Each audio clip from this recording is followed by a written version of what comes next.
Assalamualaikum warahmatullahi wabarakatuh. Halo semuanya, nama saya Nafisa Nilamsari Putri. Di sini saya akan menjelaskan mengenai padanan kata. Sebenarnya apa sih padanan kata itu? Padanan kata sendiri adalah istilah dari bahasa asing yang kini telah lazim kita gunakan, tetapi juga memiliki sinonim ataupun arti di bahasa Indonesia. Dan bagaimana bentuk dari padanan kata sendiri? Di sini telah saya tampilkan beberapa contoh dari padanan kata di bidang budaya. Seperti pertama, ada YouTube, sebuah kata yang tidak asing lagi di telinga kita, bahkan itu adalah salah satu nama dari sebuah aplikasi yang sering kita gunakan.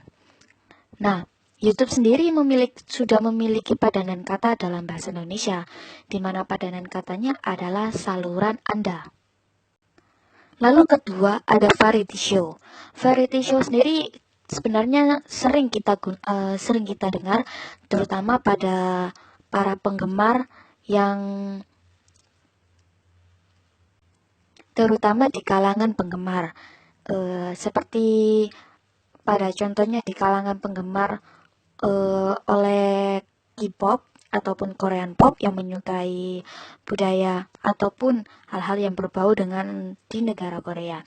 Acara variety show sendiri telah memiliki padanan kata, di mana padanan katanya adalah acara ragam. Variety show sendiri biasanya berisikan sebuah acara yang menampilkan acara yang telah disuguhi dan biasanya menampilkan banyak games ataupun ada MC atau seseorang yang membantu acara tersebut. Lalu juga ada fan.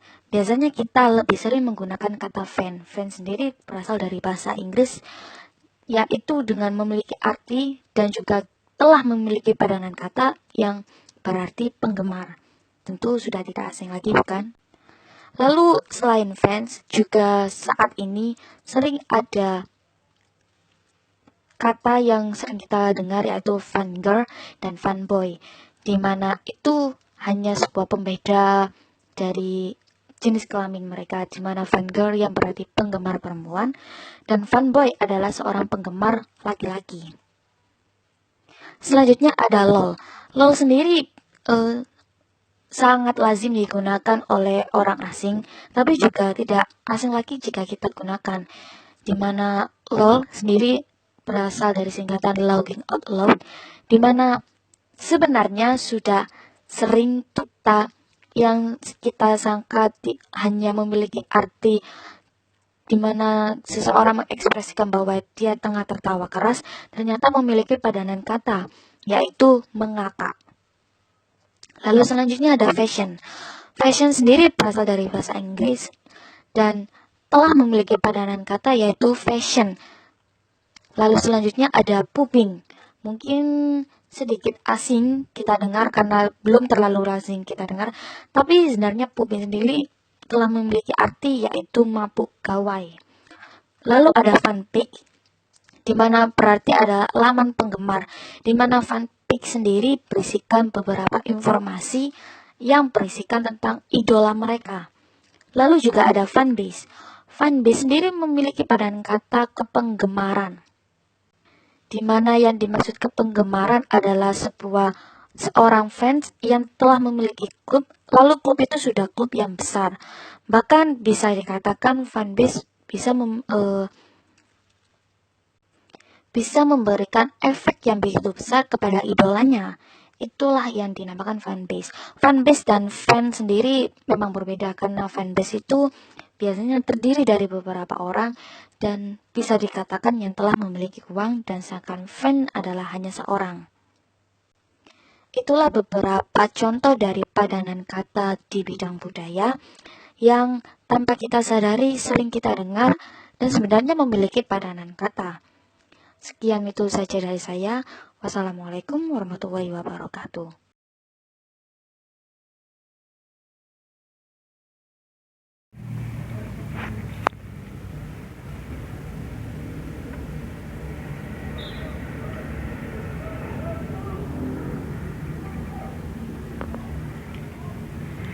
Saya akan menyebutkan padanan kata bertema budaya.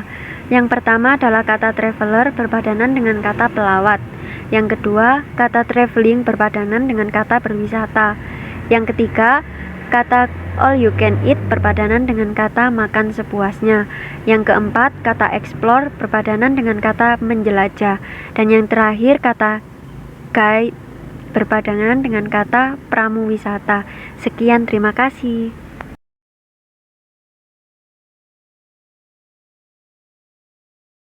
Selanjutnya, kosakata dalam bidang budaya. Yang pertama, kata kultur. Yang di dalam bahasa Indonesia yaitu kultur, yaitu sebenarnya budaya. Estetik, dalam penulisan bahasa Indonesia estetik, atau artinya bagus atau indah. Selanjutnya, kata domestik. Di dalam bahasa Indonesia penulisannya domestik, artinya dalam negeri. Unik, dalam bahasa Indonesia penulisannya unik, yang dimaksud yaitu punya ciri khas. Selanjutnya, autentik, dalam penulisan bahasa Indonesia yaitu autentik atau asli.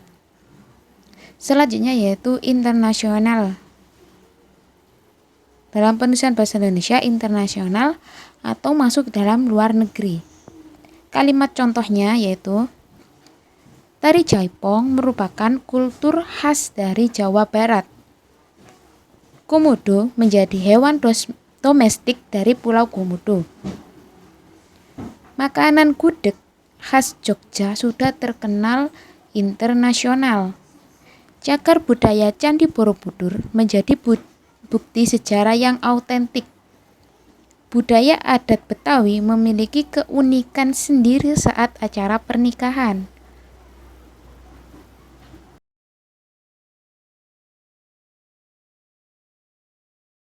Assalamualaikum warahmatullahi wabarakatuh.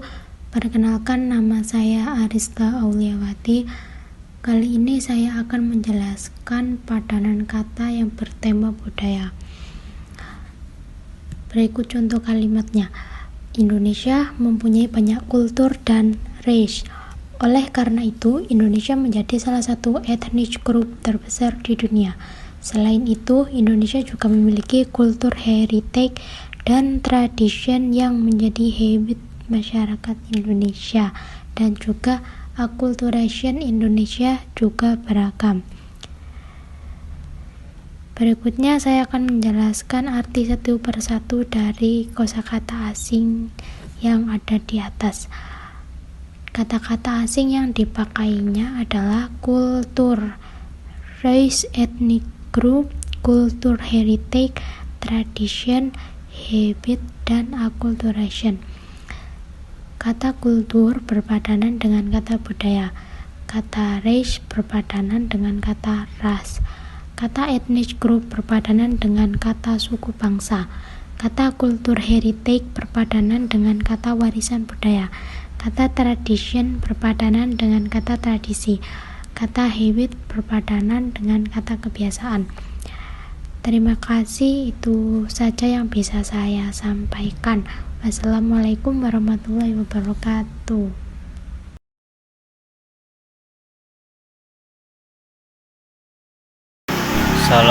Assalamualaikum warahmatullahi wabarakatuh.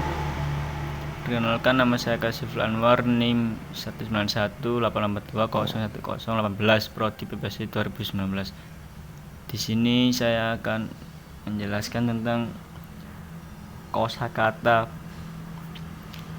bahasa Indonesia dalam budaya. Kosakata terdapat 5 kosakata budaya, antara lain yaitu yang pertama individualisme, yang kedua diskon, yang ketiga contribution, yang keempat discrimination, yang kelima new normal. Langsung saja, yang pertama saya akan menjelaskan tentang individualisme. Individualisme yaitu merupakan satu filsafat yang memiliki pandangan moral, politik, atau sosial yang menekankan kemerdekaan manusia serta kepentingan bertanggung jawab dan kebebasan sendiri. Dalam individualisme adalah paham yang menganggap manusia secara pribadi perlu diperhatikan.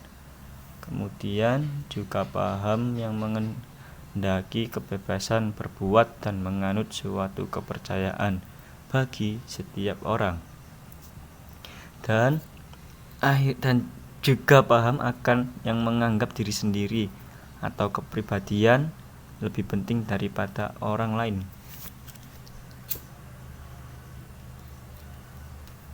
Yang selanjutnya yang kedua adalah diskon.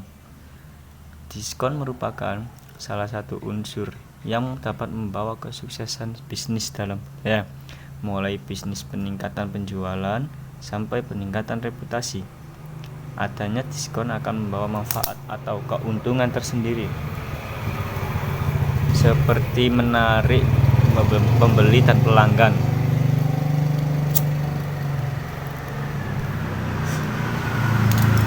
Tingkatkan reputasi dan mengosongkan penyimpanan, agar semua barang yang didiskon akan membuat ruangan penyimpanan lebih luas. Yang selanjutnya nomor 3 tentang contribution. Belakangan ini penggunaan kata-kata dalam ucapan makin luas dan banyak menggunakan kata-kata yang jarang digunakan, sehingga membuat kita kadang tidak tahu maksud dari kata tersebut, seperti penggunaan kata kontribusi. Jadi, kontribusi adalah sumbangsih yang diberikan dalam berbagai bentuk, baik sumbangan berupa dana, program, dan sumbangan ide.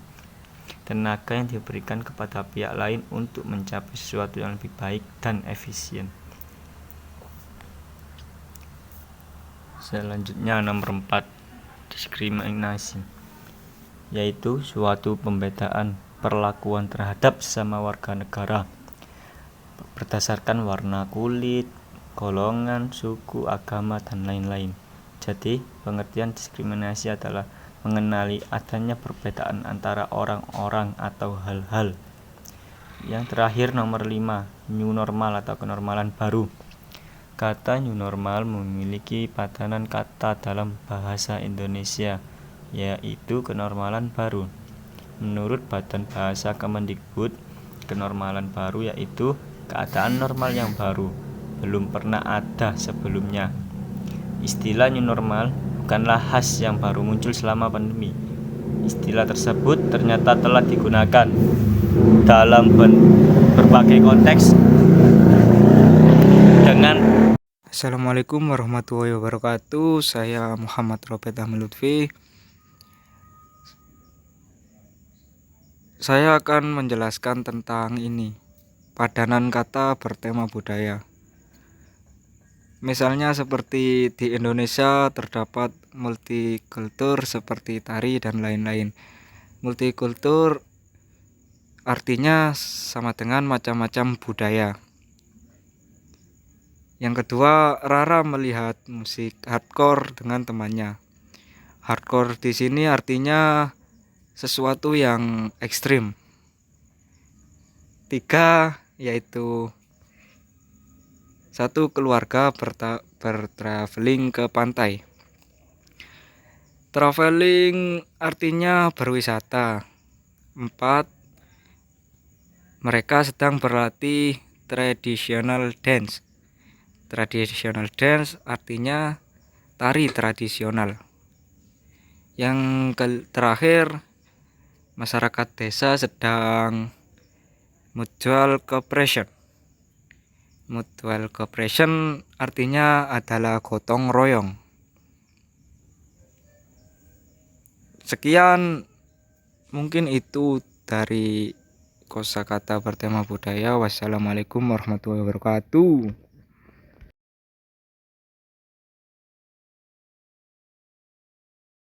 Assalamualaikum warahmatullahi wabarakatuh. Perkenalkan, nama saya Arista Auliawati. Kali ini saya akan menjelaskan padanan kata yang bertema budaya. Berikut contoh kalimatnya.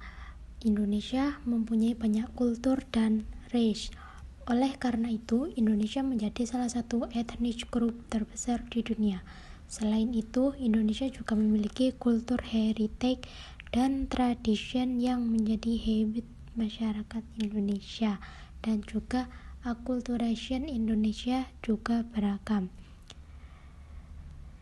Berikutnya saya akan menjelaskan arti satu persatu dari kosakata asing yang ada di atas.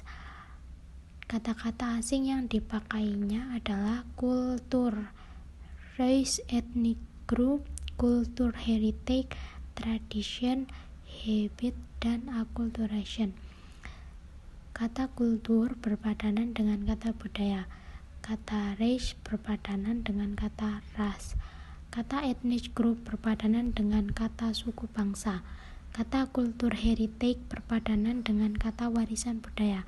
Kata tradition berpadanan dengan kata tradisi. Kata habit berpadanan dengan kata kebiasaan.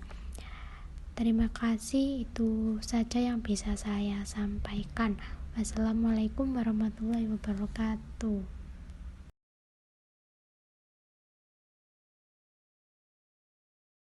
Bismillahirrahmanirrahim. Assalamualaikum warahmatullahi wabarakatuh. Ya, langsung saja kepada pembahasannya, yaitu tentang kosakata yang ada di bidang budaya. Yang pertama itu ada fashion. Fashion artinya gaya berpakaian atau gaya berbusana yang populer dalam suatu budaya atau dijadikan sebagai model. Nah, selanjutnya ada tradition. Tradition artinya tradisi, adat istiadat turun-temurun dari nenek moyang kita yang masih dijalankan sampai sekarang dalam masyarakat. Yang ketiga itu ada habit. Habit artinya kebiasaan atau hal-hal yang sering kita lakukan. Yang keempat ada cultural dance yang artinya tarian kebudayaan. Dan yang terakhir itu ada festival. Nah, festival ini artinya hari atau pekan gembira dalam rangka peringatan peristiwa penting dan bersejarah, atau yang sering kita kenal dengan sebutan pesta rakyat. Mungkin itu sedikit pembahasan dari saya.